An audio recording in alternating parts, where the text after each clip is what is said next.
Hello everybody, today I'm going to be talking about a prop that I built based on a video game. I built the Sword of Kings from Avalon from Wizard 101. Yes, I know that it's a little cringy to play Wizard 101, but I stopped when I got to high school. I played it through middle school and I'm like, nope, we're just not going to go any further. I played it all the way through KingsIsle, which is level 90. I don't know how far they've gotten now, but for a long time it was just up to level 90 because that was when you killed the second antagonist, Morganth. But two worlds before that, named Avalon, the whole premise of the game, or the whole premise of that part of the story, is King Artorias, King Arthur, because it's based on Arthurian legends. King Artorias is dead. He died however many years before because Sir Mallory, I believe, killed him. It's been a while since I played the game, like 3 years. Since I played it to Quest. I mean, I get on around and say hi to my friends, but I haven't done that in a while. I should say hi. I have him on Skype. So King Artorias is dead. Morganth comes back and revives him and turns him into the thing called the Pendragon. Now, Arthur Pendragon is the actual name in Arthurian legends, so I already knew where this was going. It's the Pendragon. Artorias is dead. I put two and two together before they even revealed that Morganth revived him. And the whole point of the Pendragon thing is he's ruling the land and he's killing everybody and turning it evil. So they send a little wizard who's like 12 or something in the game, like a kid essentially. They send him to Avalon saying, "You can save it. You beat Malistaire, who's the other big bad guy. Go kill the Pendragon or whatever." So they send a little kid, and for like 7 hours, more than that actually, because they have a lot of questing. You're questing to try and get the Sword of Kings. And eventually the Lady of the Lake is like, "Oh yeah, you didn't have to fight all these guys, but you had to fight them just so I could know you were the chosen one or whatever." The Sword of Kings is in the castle way the hell over there, so you want to... They did a Toad thing. It's like, "She's not in this castle, Mario. I'm sorry." So they send you back all the way to pretty much the beginning of the world and send you to Castle Avalon, and you go in underneath the castle and you fight your way through it, and eventually the sword is sitting in stone and you pull the sword from stone, proof that you're the born king or the chosen one, whatever, and you run in and you have to go kill the Pendragon. And when you do, it turns out it's revealed that Artorias is a Pendragon once you kill him, and the whole thing just explodes and turns into Artorias, and he's about to die. So you have to go kill two more dragons to make an antidote out of their blood or something, and you bring it back and he's fully restored and back from the dead. And then he knights you as one of the Knights of the Silver Rose. That was one of my favorite worlds.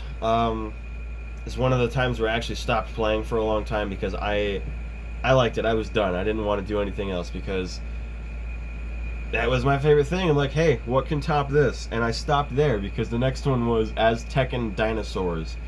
And I wasn't really a fan of it, so I just stopped and thought, yep, the game's done here for me. Which I didn't stop. I went through all the way till the world after that, Chrysalis. But the Sword of Kings in that version was so detailed and so nice compared to all the other wands and staves you could have in the game. And the Sword of Kings was my favorite. And I put it off for such a long time, but I wanted to make it. And eventually, for my communications class, I mentioned making Excalibur. And I thought about it, and I thought, why not make the Sword of Kings? Because I wanted to do it for a long time. And that's exactly what I did. I made the Sword of Kings in Wizard 101. The only one in physical existence that I know of. It's the Thaumaturge one, so it's got blue gems on it because I played as an ice wizard, which is where another thing that I'll talk about in another video came from, which I'll mention at some point. So the Sword of Kings was a level 70 artifact you could pull from stone, essentially. And you'd be deemed a knight if you did it. So it was really cool. It's one of my favorite weapons to ever make. And this has a lot of memories surrounding it. This thing is, I want to say, it's almost 4 feet. Yeah, wait, I'm 6 foot tall. Yep, it's about 4 feet tall, or a little over that. Because 5 feet's up here. Yeah, it's about a little over 4 feet. There's a lot of memories surrounding this sword. I took it to Canterbury Village a week after I finished. Not even after I finished it. It was a day after I finished it, and I took it to Canterbury Village. It's pretty much just a big castle in the middle of Michigan. And there was a craft show there, and I took it, and a bunch of little kids who were dressed up, because it's kind of like the Renaissance Festival, just really tiny. They have people dressed up in like steampunk and Victorian era clothes, and in some cases some Middle Ages stuff. Um, they have some really nice people there, and there was a lot of kids that wanted to mess with the sword, and I wouldn't let them because they're little. They were like yay high. I'm sitting down, so they're four. They were about this high on the sword. That's how little they were, and it was kind of funny.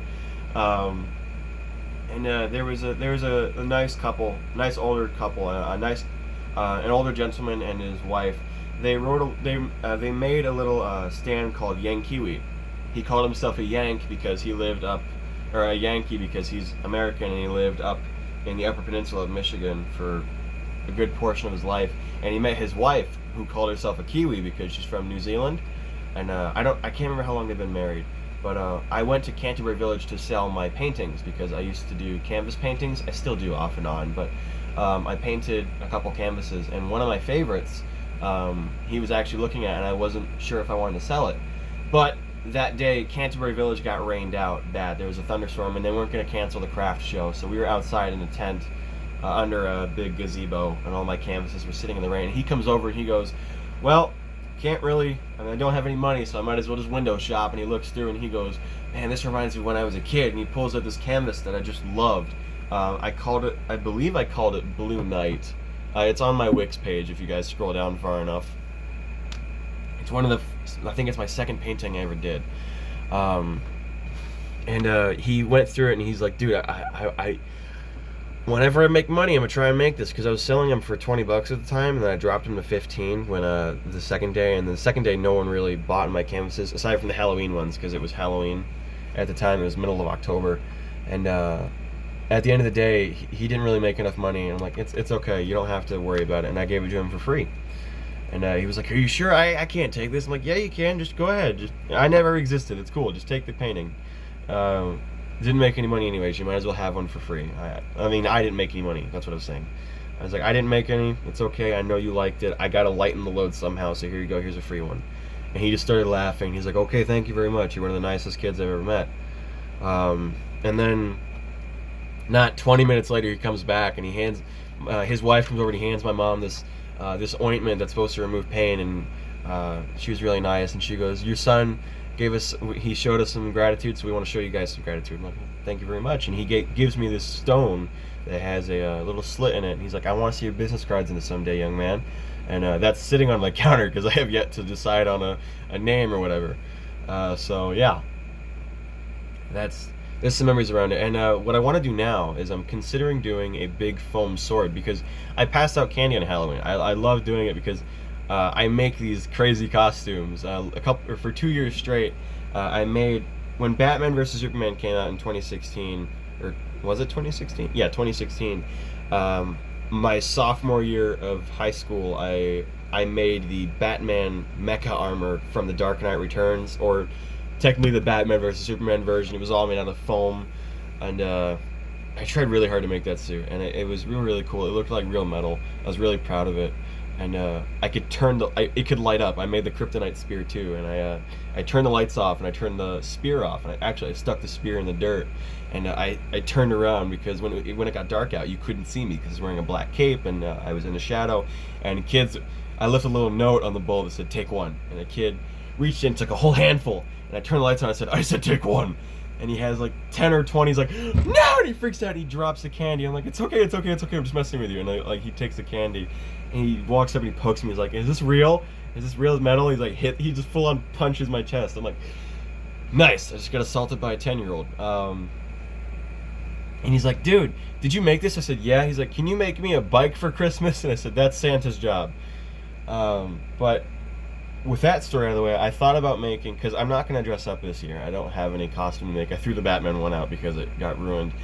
Since I don't have a costume, I figured, why not make a stone base out of either wood or foam, or just stick it in dirt and say, and write on it saying, whosoever pull this sword of stone is the born king, or whatever, like the actual Arthurian manuscript. Now, I thought it'd be cool, but I'm probably not going to do that. Just because I know kids this high aren't going to be able to pull it. I know the teenagers that run through the neighborhood will be like, yes! And they're going to hit somebody with it, and then I'm going to get in trouble. Because I know the kids. They're stupid like that. Um, but then I got that out of the way, and I talked about how I got seeing the sword and when I made it, and I don't really know what to do with it now. It's just one of the swords that I've made, and it's one of my favorites that I've mentioned a couple times.